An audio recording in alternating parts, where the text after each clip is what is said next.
My name is Steve Trejo. I'm a professor of economics at the University of Texas at Austin. And a lot of my research recently has been on the socioeconomic integration of the descendants of recent immigrants or recent immigrant groups.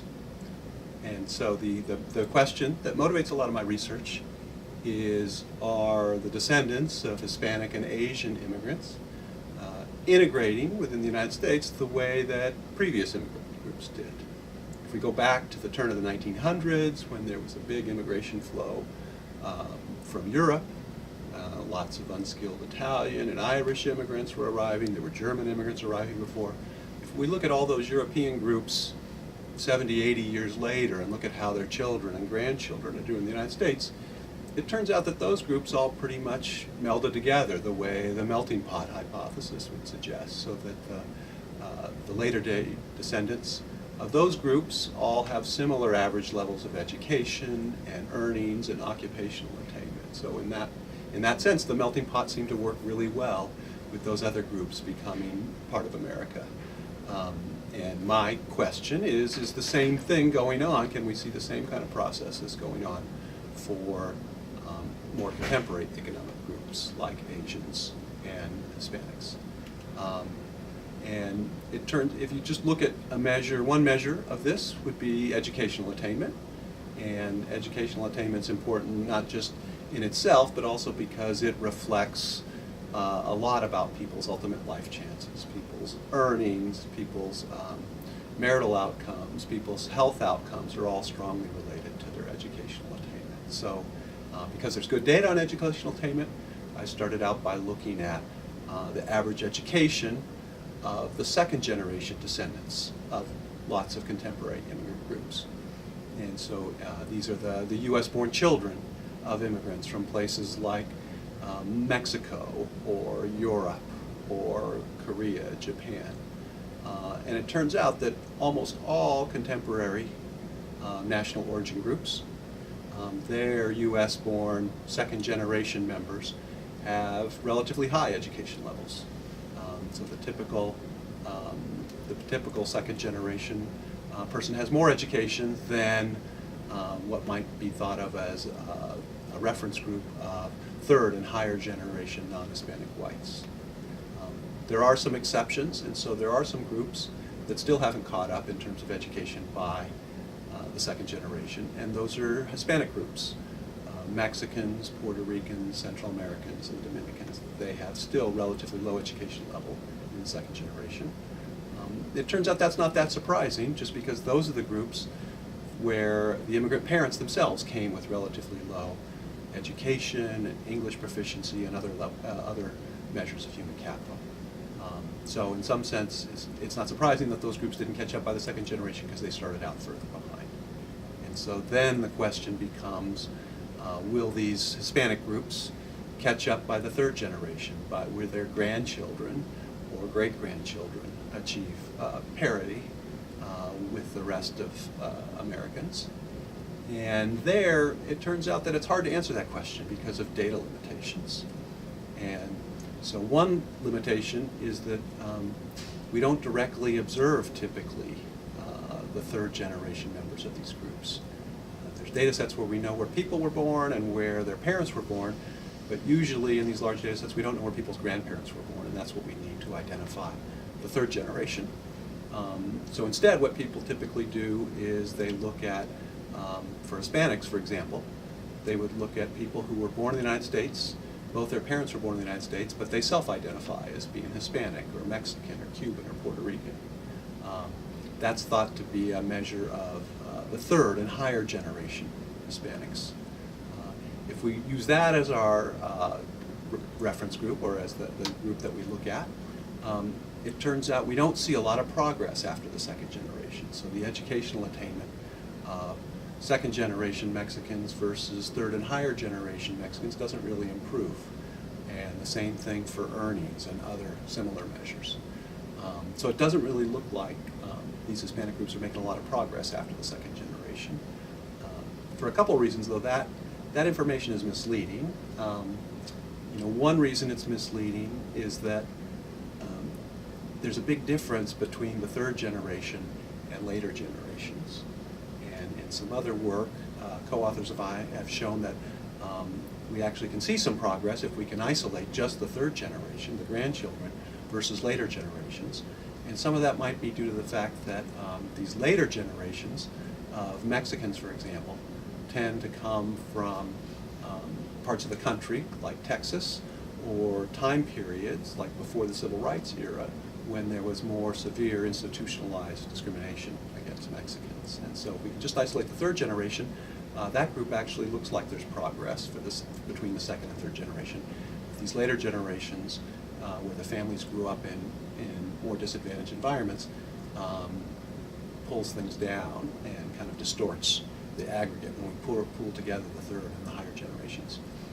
The other reason why the stagnation that we seem to observe for later generation Mexicans, the other reason why that's a bit deceiving is because of something I call selective ethnic attrition. So it's really just the idea that there are third generation descendants of Mexican immigrants. So there are people who had a grandparent who immigrated from Mexico who don't self-identify as being Mexican or Hispanic in the standard kind of data sets that we have. And so those people are missing from the calculations we typically do for those populations. And it turns out that the people we're missing for Mexicans and for most Hispanic groups tend to be higher educated, higher earning people. So most of that process works through intermarriage. That if both of my parents are of Mexican descent, then it's almost for sure that I would be identified as Hispanic and Mexican in the typical census type of surveys. But if I only have Hispanic ancestry on one side of my family, maybe my dad's side of the family has some Mexican ancestry, but my mom's side of the family is European and not Mexican. In situations like that, it turns out only 60 or 70% of people are identified as Mexican in the third generation. And it turns out that for Mexicans, intermarriage is positively selective, that Mexican Americans who intermarry non-Mexicans tend to have higher education than Mexican Americans who don't intermarry, and the spouses of intermarried Mexican Americans, the non-Mexican spouses, tend to have higher education than the Mexican spouses of non-intermarried Mexicans. So both of those things mean that we're missing in our typical measures of the socioeconomic attainment of third and higher generations, we're missing some of the most successful, most educated individuals. And with available data, it's hard to tell exactly what would happen if we could put those people back in. But it's pretty clear that the average attainment of groups like Mexicans and most Hispanic groups would go up if we could put back in the missing people who don't identify as Mexican, even though they are descended from Mexican immigrants. For other groups like Asians, it turns out the process, there's a similar kind of process, and there's lots of ethnic attrition, but it works in the opposite direction. And it turns out we're missing some of the least successful or least educated descendants of Asian immigrants from available data. And that if we put them back in, we would see a little less progress for Asian immigrants. So overall, the data seems to understate the progress of Hispanic groups and overstate the progress of Asian groups. And so the groups probably aren't as far apart as the data suggests. Right now, we can kind of see the direction of how all this works, but it's hard to tell about the ultimate magnitude, whether the groups, how close together the groups would be if we actually were able to fix this. Anyway, so a lot of my research suggests that there is some progress after the second generation for Hispanic groups and especially for Mexicans. And so their socioeconomic integration is proceeding faster than what we see in available data, but it's also probably the case that it'll take a little longer for those groups to kind of fully integrate with the American mainstream for the simple fact that they started out farther behind, that their immigrant parents came with lower skills. A lot of this I think is important for the future going forward because of the growth rate of the Hispanic population in the United States, that 1 out of every 2 new person added to the U.S. population is Hispanic. And in the past, a lot of this growth came from large-scale immigration from Mexico and other Spanish-speaking countries. But going forward, most of the increase is among U.S.-born Hispanics. It's from the fertility of U.S.-born Hispanics. And that'll probably increase going forward because immigration from Mexico is likely to decline as fertility rates in Mexico drop, especially in the sending regions of Mexico, where we receive lots of immigrants. In the future, the cohorts of kind of young Mexicans in those sending regions are going to be smaller than they have been in the past. And so we can already see immigration slowing down, partly because of the recession, but partly it's continued afterwards, and that trend's likely to continue in the future.